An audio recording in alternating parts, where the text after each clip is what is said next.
Consequently, when new governments representing this immutable power are constituted, their acceptance is not only permissible but even obligatory, being imposed by the need of the social good which has made and which upholds them.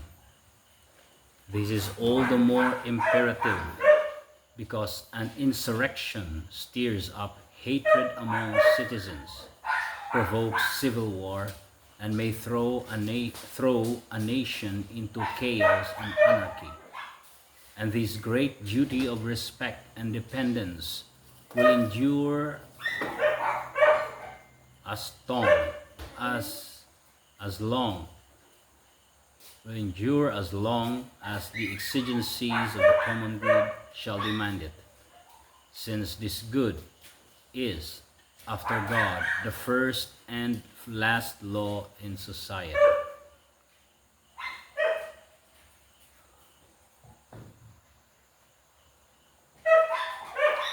Thus, the wisdom of the Church explains itself in the maintenance of her relations with the numerous governments which have succeeded one another in France in less than a century, each change causing violent shocks. Such a line of conduct would be the surest and most salutary for all Frenchmen in their civil relations with the Republic, which is the actual government of their nation. Far be it from them to encourage the political dissensions which divide them. All their efforts should be combined to preserve and elevate the moral greatness of their native land. But a difficulty presents itself. This republic, it is said, is animated by such anti-Christian sentiments that honest men, Catholics particularly, could not conscientiously accept it.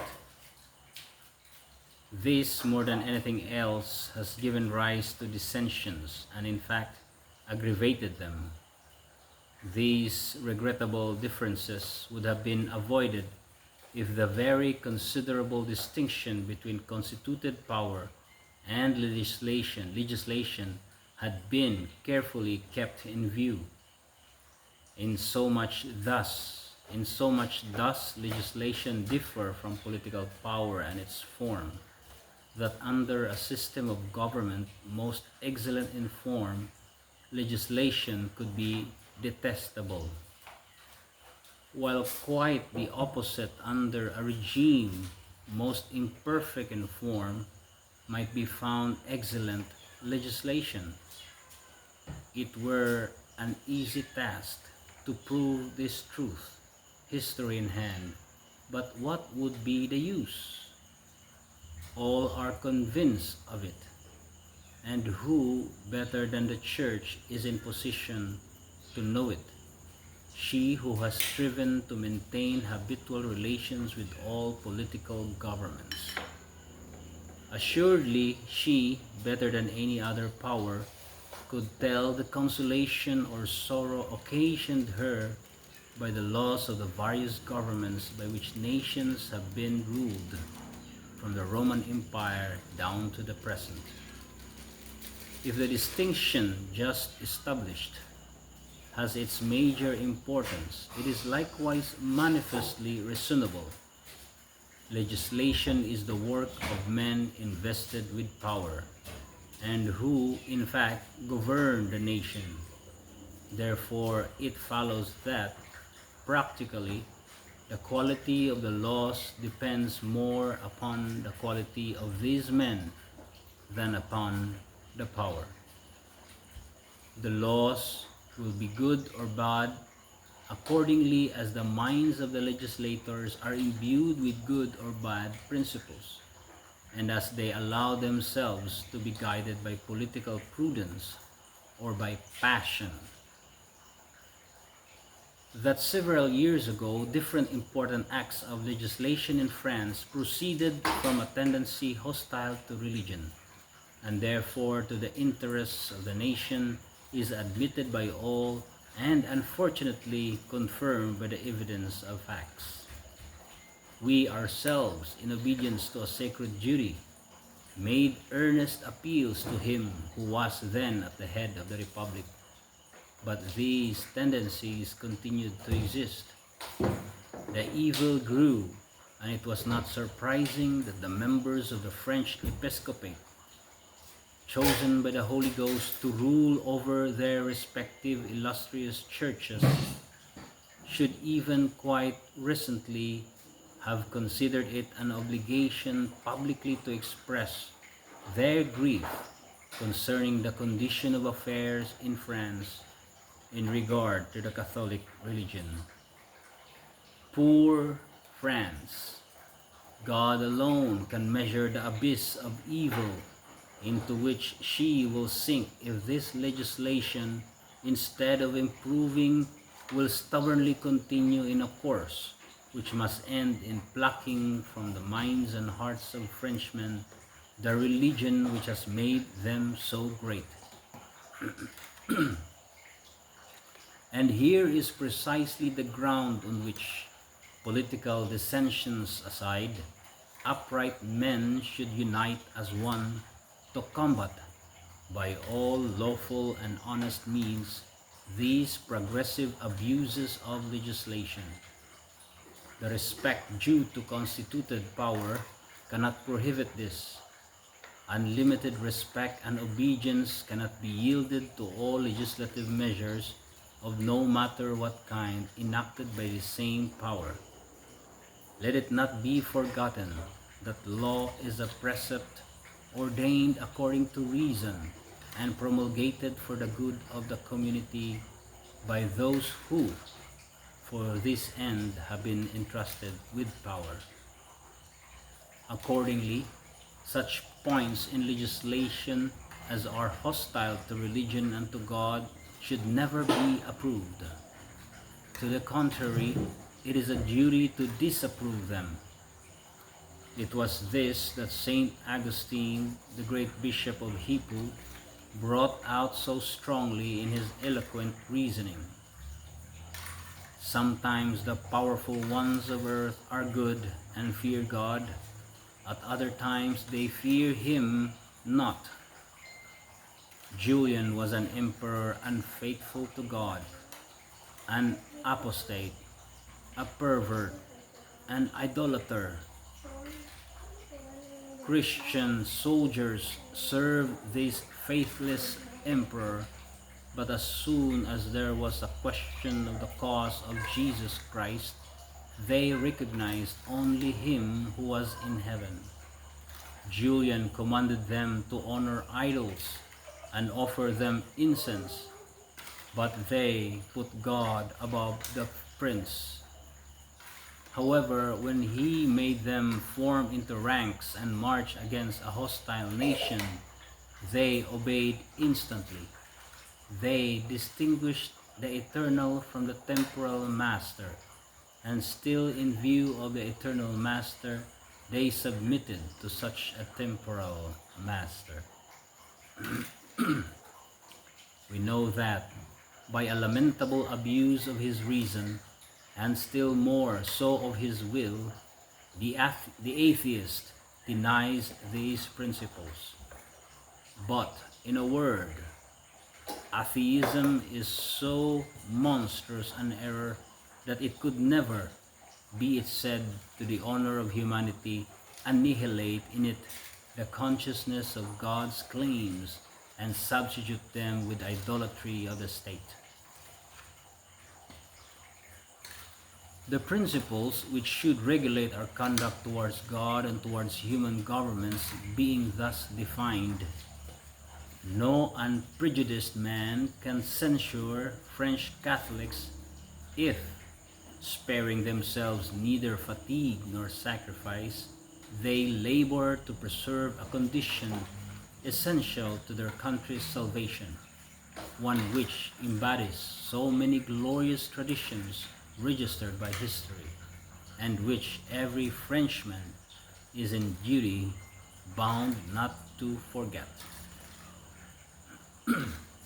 Before closing our letter, we wish to touch upon 2 points bearing an affinity to each other and which, because so closely connected with religious interests, have stirred up some division among Catholics.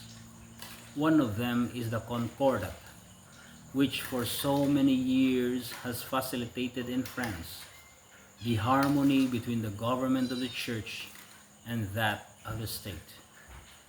On the observance of this solemn bilateral compact, always faithfully kept by the Holy See, the enemies of the Catholic religion do not themselves agree.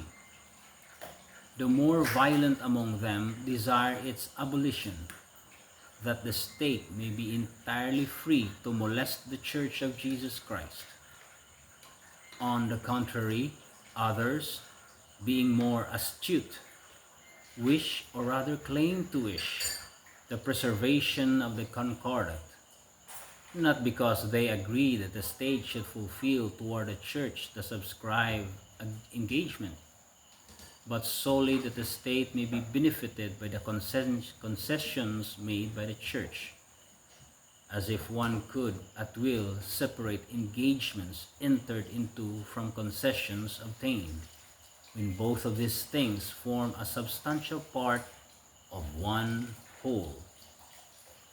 For them, the Concordat would amount to no more than a chain forged to fetter the liberty of the Church, that holy liberty to which she has a divine and inalienable right. Of these two opinions, which will prevail, we know not. We desire to recall them only to recommend Catholics not to provoke a secession by interfering in a matter with which it is the business of the Holy See to deal.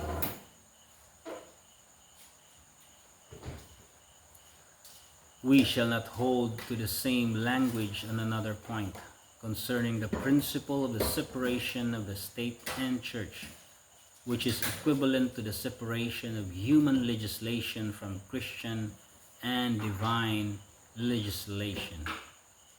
We do not care to interrupt ourselves here in order to demonstrate the absurdity of such a separation. Each one will understand for himself.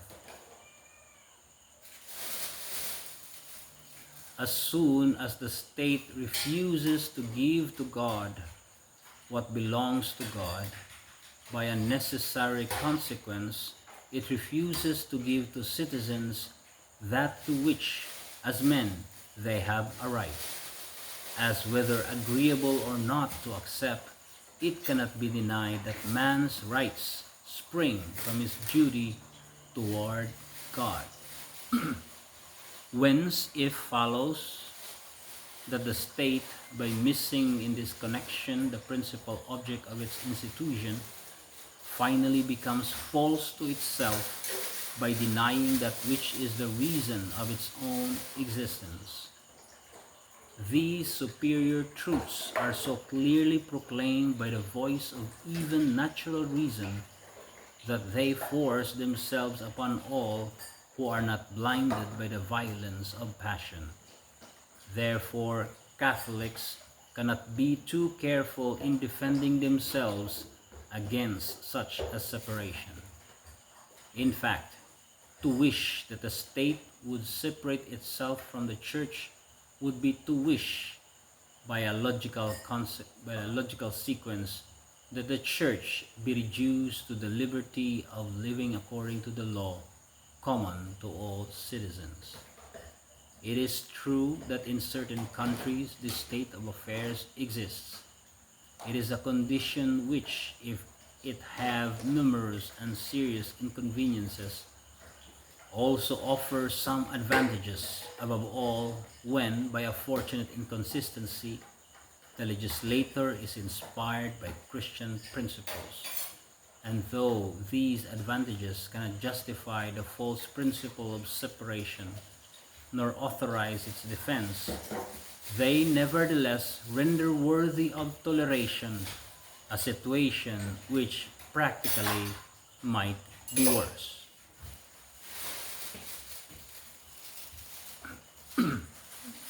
But in France, a nation Catholic in her traditions and by the present faith of the great majority of her sons, the Church should not be placed in the precarious position to which she must submit among other peoples, and the better that Catholics understand the aim of the enemies who desire this separation, the less will they favor it. To these enemies, and they say it clearly enough, this separation means that political legislation be entirely independent of religious legislation. Nay, more, that power be absolutely indifferent to the interest of Christian society, that is to say, of the Church. In fact, that it deny her very existence.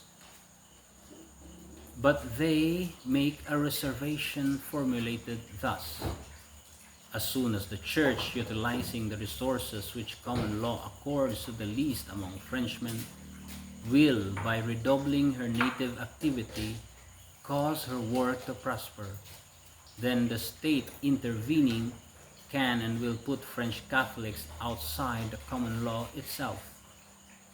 In a word, the ideal of these men who would be a return to paganism. The state would recognize the Church only when it would be pleased to persecute her. We have explained, venerable brethren, in an abridged though clear way, some, if not all, the points upon which French Catholics and all intelligent men should be at peace and unity, so as to remedy, in so far as still remains possible, the evils with which France is afflicted, and to elevate its moral greatness. The points in question are religion and country, political power and legislation, the conduct to be observed in regard to this power and legislation, the concordat, the separation of church and state. We cherish the hope and the confidence that the elucidation of these points will dissipate the prejudices of many honest, well-meaning men, facilitate the pacification of minds, and thereby cement the union of all Catholics for the sustaining of the great cause of Christ, who loves the Franks. How consoling to our heart to encourage you all in this way, and to behold you all responding with docility to our appeal. You, venerable brethren, by your authority and with the enlightened zeal for Church and Fatherland, which so distinguishes you, will give able support to this peace-making work. We delight in the hope that those who are in power will appreciate our words, which aim at the happiness and prosperity of France. Meanwhile, as a pledge of our paternal affection, we bestow upon you, venerable brethren, upon your clergy, and also upon all the Catholics of France, the apostolic blessing, given at Rome the 16th day of February 1892, in the 14th year of our pontificate, Leo the 13th.